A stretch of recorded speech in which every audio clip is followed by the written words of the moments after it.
નમસ્કાર મિત્રો, ધોરણ 12 કોમર્સ વાણિજ્ય વ્યવસ્થા અને સંચાલનમાં આજે આપણે વાત કરીશું પાઠ નંબર 10 બજાર પ્રક્રિયા સંચાલન. મિત્રો, બજાર પ્રક્રિયા સંચાલનને સમજતા પહેલા આપણે બજાર પ્રક્રિયા એટલે શું આપણે એને સમજવી પડે. તો ચાલો સૌથી પહેલા સમજીએ બજાર પ્રક્રિયાનો અર્થ.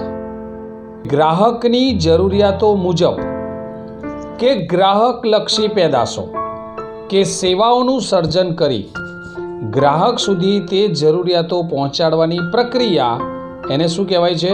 બજાર પ્રક્રિયા. ટૂંકમાં એમ કહી શકાય કે બજાર પ્રક્રિયાની અંદર ગ્રાહકોને કેન્દ્રમાં રાખી ગ્રાહકોની સુખાકારીમાં વધારો કરવા માટે તમે જે પ્રક્રિયા આદરો છો એને કહેવામાં આવે છે બજાર પ્રક્રિયા. બરાબર છે?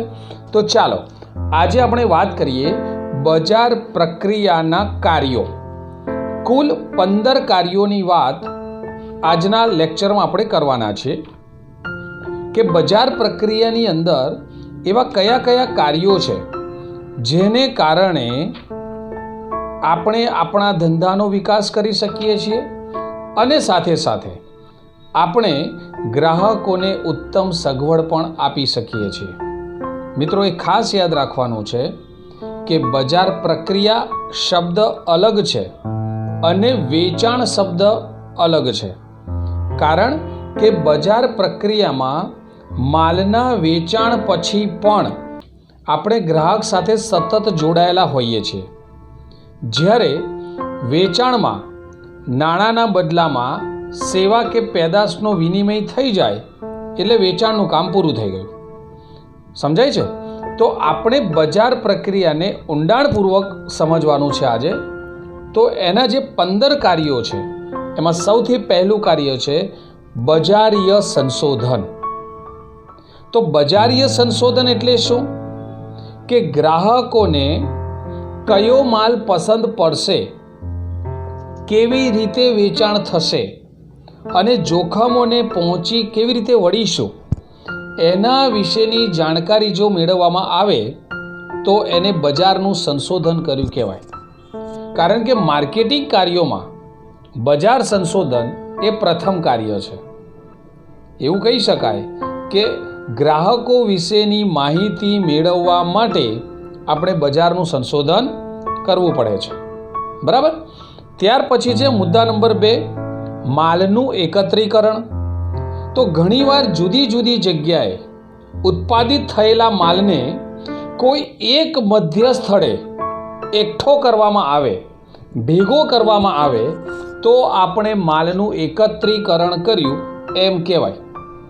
કેટલીક વાર ઉત્પાદકો છૂટાછવાયા હોય, વસ્તુનું ઉત્પાદન મોસમી હોય અને નાના પાયા પરનો માલનું ઉત્પાદન થતું હોય કે ઉત્પાદિત થયેલા માલ ઉપર પ્રક્રિયા કરવી જરૂરી હોય ત્યારે શું કરવું પડે છે? માલનું એકત્રીકરણ. બરાબર? મુદ્દા નંબર 3 છે માલને વપરાશ યોગ્ય બનાવો. હવે એવું થાય કે કેટલીક વાર માલને વપરાશ યોગ્ય બનાવવા માટે એની ઉપર પ્રોસેસ કરવી પડે. જેમ કે આપણે અનાજને વેચવું છે પણ અનાજને વેચતા પહેલાં આપણે એની સાફ સૂફી કરાવવી પડે. તો આપણે અનાજને વપરાશ યોગ્ય બનાવવા માટેની એક પ્રક્રિયા કરી એમ કહેવાય. મુદ્દા નંબર 4 છે માલનું પ્રમાણીકરણ. મિત્રો, માલનું પ્રમાણીકરણ એ એવી પ્રક્રિયા છે કે જેમાં માલનો દેખાવ અને ગુણવત્તા પ્રમાણે આપણે એનું વર્ગીકરણ કરીએ છીએ.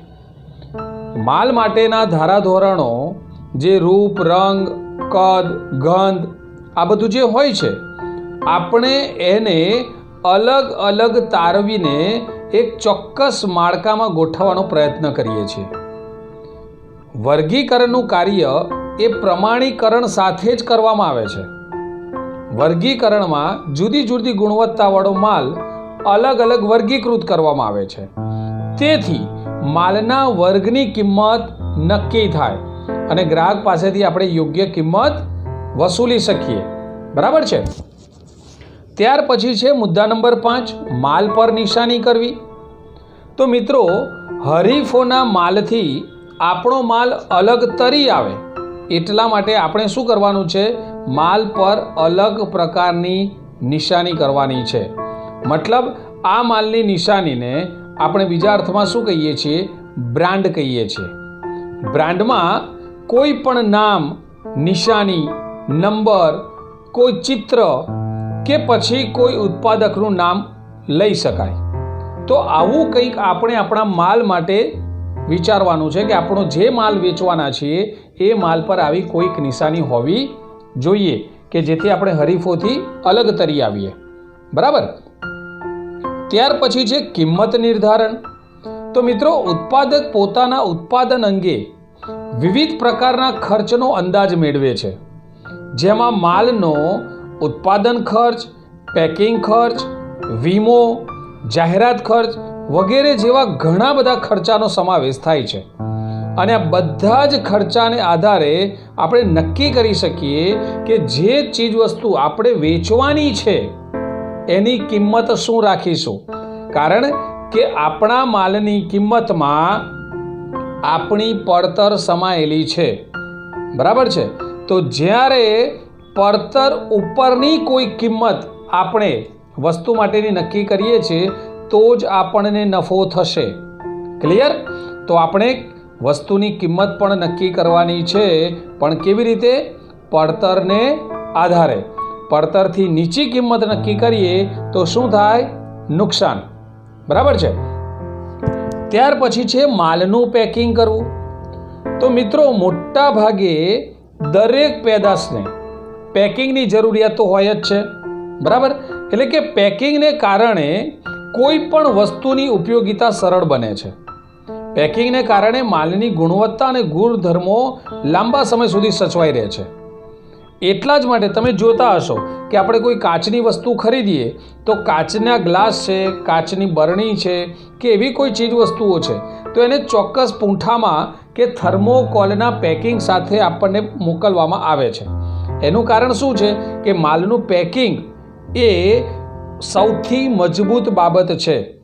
બરાબર છે. માલને સાચવવા માટે માલનું પેકિંગ હોવું જોઈએ. અને હા, આ માલના રક્ષણ માટે અને ગ્રાહકોના આકર્ષણ માટે આવું પેકિંગ પણ જરૂરી છે.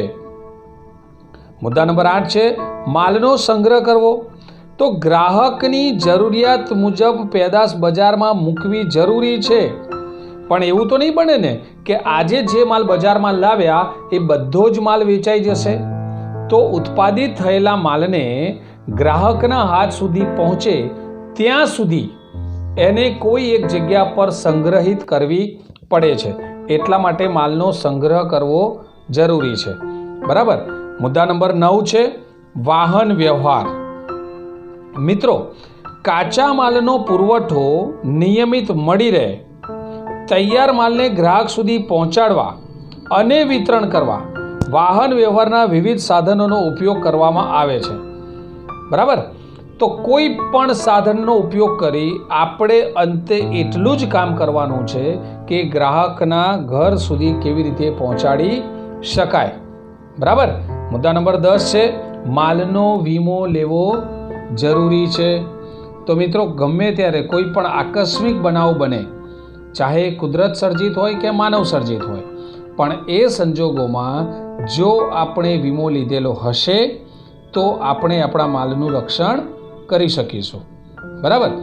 મુદ્દા નંબર 11 છે નાણાકીય વ્યવસ્થા. તો નાણાંની જરૂર એ તો આપણી પ્રાથમિક જરૂરિયાત છે, કારણ કે ધંધામાં જરૂરી સમયે નાણાંની પ્રાપ્યતા ન હોય તો આપણે બ્રાન્ડિંગ ન કરી શકીએ, નવા નવા સંશોધનો ન કરી શકીએ, કંપની માટેની એડવર્ટાઇઝ ન કરી શકીએ. બરાબર છે. માલની વિતરણ વ્યવસ્થા પણ આપણે ગોઠવી શકીએ નહીં. એટલા માટે નાણાં પૂરતા પ્રમાણમાં હોવા જોઈએ. મુદ્દા નંબર 12 છે જાહેરાત. તો જ્યારે તમે કોઈ વસ્તુનું ઉત્પાદન કરો છો, જ્યારે તમે કોઈ વસ્તુનો વેપાર કરો છો અને વેપાર કરતી વસ્તુને જો આપણે ગ્રાહકોની નજરમાં લાવી જ ન શકીએ તો આપણા વેપારનો વેગ વધશે નહીં. એટલા માટે જાહેરાતના કાર્યનો આધાર ખૂબ જ જરૂરી છે. જાહેરાત એ પેદાશની માંગ ઊભી કરવામાં મહત્વનો ફાળો આપે છે. બરાબર. મુદ્દા નંબર 13 છે મિત્રો, વિતરણની વ્યવસ્થા. ઉત્પાદક પાસેથી ઝડપથી અને કિફાયતી કિંમતે માલ ગ્રાહક સુધી પહોંચે એ માટેની વ્યવસ્થા કરવાની છે. ઉત્પાદક પાસેથી ગ્રાહક પાસે પેદાશ ઝડપથી અને કિફાયતી કિંમતે પહોંચે એ જરૂરી છે. બરાબર. તો મધ્યસ્થીઓ, વેપારીઓ, ઉત્પાદકો વચ્ચેની સાંકળને કોઈ પણ નામ લઈ લો, પરંતુ એ બધી સાંકળો વટાવી અને ગ્રાહકના હાથ સુધી ઝડપથી માલ પહોંચે એવી વેચાણ વિતરણની વ્યવસ્થા આપણે ગોઠવવી પડે. બરાબર. મુદ્દા નંબર 14 છે વેચાણ. તો વેચાણ એ બજારીય સંચાલનમાં વિનિમય પ્રક્રિયા છે. આપણે કીધું ને કે વેચાણ પ્રક્રિયા અને વેચાણ શબ્દ બે અલગ છે. તો આપણે અહીંયા જ ખબર પડી જાય છે કે વેચાણ પ્રક્રિયા વિસ્તૃત અર્થ ધરાવે છે, જ્યારે વેચાણ એ સંકુચિત અર્થ ધરાવે છે. અને વેચાણમાં સૌથી અસરકારક રીત કયું વેચાણ છે? વ્યક્તિગત વેચાણ, એટલે કે ગ્રાહકના ઘરે જઈને માલનું વેચાણ કરવું. બરાબર. અને સૌથી છેલ્લી વાત, બજાર પ્રક્રિયાના કાર્યોમાં વેચાણ પછીની સેવાઓ. મિત્રો, માલને વેચી દીધા પછી આપણે ગ્રાહકને ભૂલી જવાનો નથી. યાદ રાખો, વેચાણ માત્રથી માર્કેટિંગ કાર્ય અટકી જતું નથી, પરંતુ સંતુષ્ટ અને કાયમી ગ્રાહક મેળવવા ગ્રાહકોની ફરિયાદો સાંભળવી પડે, ખામીવાળો માલ પરત કરી આપવો પડે, માલને બદલી આપવો પડે અને ગ્રાહક સચવાય એના માટેનું અલગથી ગ્રાહક માટેની સેવાનું એક નેટવર્ક પણ ઊભું કરવું પડે. બરાબર. તો બજાર પ્રક્રિયામાં આપણે એ વાત કરીએ છીએ કે આપણી ચીજ વસ્તુ એ ગ્રાહક સુધી પહોંચાડવા માટે કયા કયા તબક્કામાંથી પસાર થવું પડશે. તો મિત્રો, આજે આપણે વાત કરી બજાર પ્રક્રિયાના કાર્યો.